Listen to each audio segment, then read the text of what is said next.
Welcome back. So we're going to talk a bit about uh, when and how you may want to use the library databases. One other thing I should mention when I talk about research is I think that often times we imagine research as being I have a topic, I need to find a certain number of sources that speak exactly to that topic. So for instance, let's say I want to write about dog parks in Greeley. Um, for whatever reason. I think the dog parks, they need more. I think they need fewer, whatever it is. Um, I'll find a couple things about dog parks in Greeley. Uh, Much of what I find is going to be pretty basic information. Uh, Best place to take your pooch. Here's a Facebook post, which could be interesting about the dog park in Greeley. Um, Here's just kind of a very basic map and things like that. Again, in terms of getting some really like basic information, here's how big this thing is, here's where this thing when it was created, or here's you know there's only one dog park, and you know in a town this size, all that kind of stuff could be useful. However, it's likely that especially with things that are local, there's not that much more that we're going to find.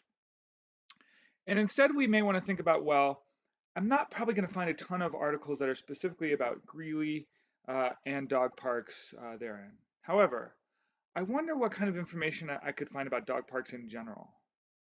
I wonder what kind of information I could find about the particular challenges that Greeley faces as a community. I wonder what kinds of information I could find out about dog parks in kind of uh,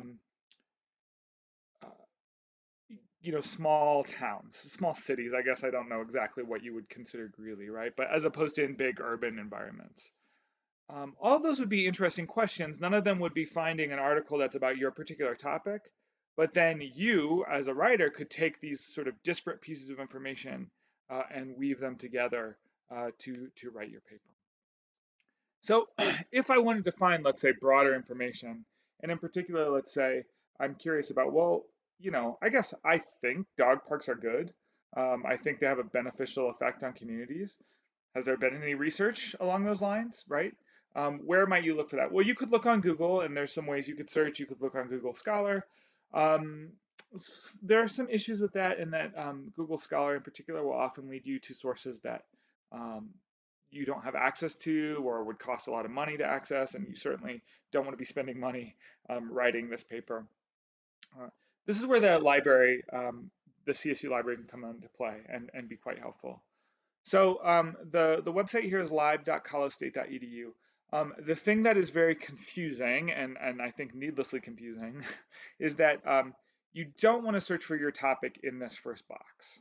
Um, Especially as an online student, this is going to lead you to, again, some resources that just aren't helpful for you. What we're interested in is the list of databases, the A to Z database list. And a database is essentially, a library database is essentially a smaller version of Google. Instead of taking every single thing that's ever been published online, a library database is going to take a smaller set of materials, some of which is online, some of which is not online, and index that and give you a way to search that with a little bit more focus and refinement, rather than turning on the fire hose as you do with Google. It's kind of a squirt gun approach, a little bit more focused and pointed approach. So there's many databases. We'll talk probably about some of the others later in the semester, but I think the one most helpful for the kind of research you'd be doing in SA2 is Academic Search Premier. And Academic Search Premier gathers a variety of news sources, magazines, and some academic journals. So it really gives you a nice balance of published material, some of which is quite recent, some of which is a little bit older, some of which is kind of in popular sources that's written for a general audience, some of which is very research oriented for specific audiences. So I'm curious, is there anything in Academic Search Premier about dog parks? I know there won't be anything about dog parks in Greeley. I'm like almost certain. Let's see. And Greeley.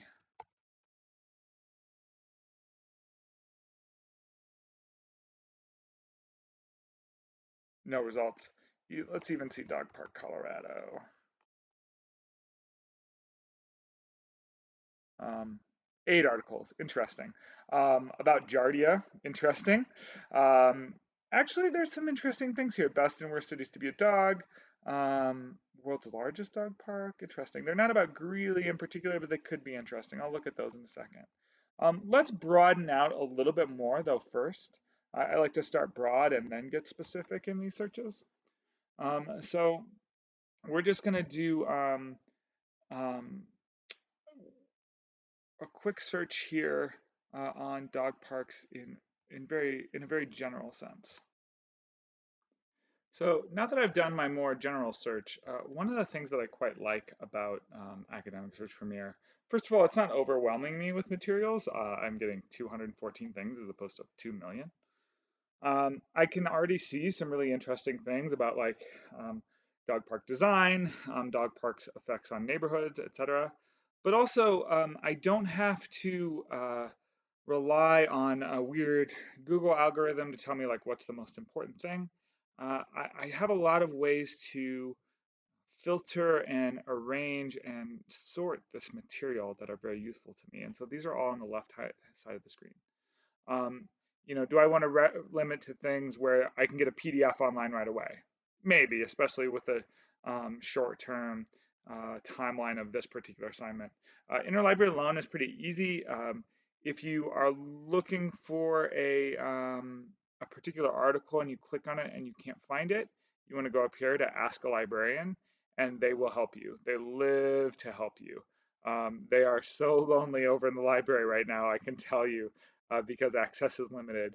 And so if you're just like, hey, I found this article, it seems perfect, but I can't figure out how to access it, ask them and they'll help you. I think there's even like a chat window somewhere on the actual main library page that could be helpful to you too. But there's all kinds of ways I can like sort my search. So let's say I want full text, so I want stuff I can access right away, and I want things that are pretty recent, last 10 years, and I want things that are like research oriented. Okay, cool. Well, I've got 10 things to look at.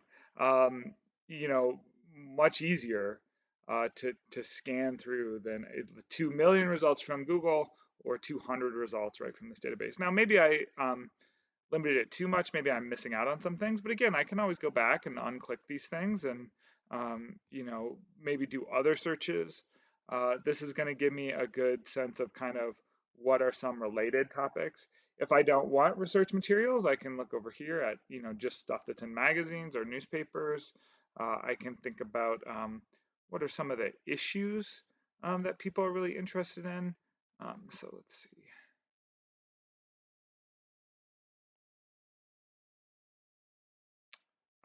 Do I want to do, am I interested in human animal relationships? Am I interested in, let's see, I had something that I'd seen there that was interesting to me, but I can't find it anymore. But I mean, I think you guys see the idea that these databases, it's not as much material, but that can be helpful in some ways, and it can give you an opportunity to kind of filter through what it is that's most useful to you. So I'll go ahead and click on this article, Dog Park Users, an examination of um, perceived neighborhood social cohesion. Now, with any kind of academic research, I should probably give it a scan and say, look, is this even in a language that I can, is this written in such a specialized way that it's not going to be that useful to me or that I may, misunderstand it? And if that's the case, find something else. But you guys are all smart. You're capable of looking at academic research. And let's say you're especially interested in, you want to make an argument that this community needs a dog park. And here's an article that through research is demonstrating, let's see, what is it demonstrating? Our findings indicate support that, let's see, dog parks have the potential to be sites that engender community benefits. The purpose of this study is to examine whether dog parks, as places providing social interaction opportunities with other dog owners, can engender perceived social cohesion. We don't have the conclusion yet. So now, if we find that dog parks aren't good for social cohesion, we probably shouldn't just ignore it, right? That's something that we may want to talk about in our paper as well. But this just, it gives you a very different kind of source than, again, dog parks Greeley. And if there's one thing that we take away from this presentation, is that it is not the case that this is a bad source and this is a good source. It's all about what you're using it for. If I wanted to demonstrate the kind of lack of great resources for dog owners in Greeley, I would not go to an academic article. Right? I would go to Google and just try and find what I can find online. I'd probably talk about my personal experience too, because I'm guessing I'm writing this because I'm like from there and have a dog, right? If I wanted to talk about the impact of dog parks on social cohesion, I would not go to this type of source, right? I would go here. So it's really worth taking some time as you start this process to think about what is it that you want to know more about? What do you need background information about? And then kind of what questions do you have and what kinds of sources would be the best to answer those questions?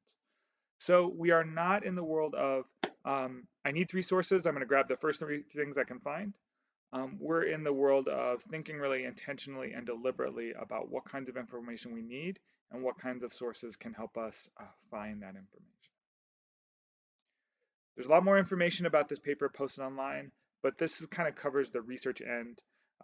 When we get to essay 3, we'll talk about research in a little bit more varied and extensive way, but this is more than enough to get you through this assignment. And just to remind you, there are no requirements on what types of sources you use. Just use what works for your topic.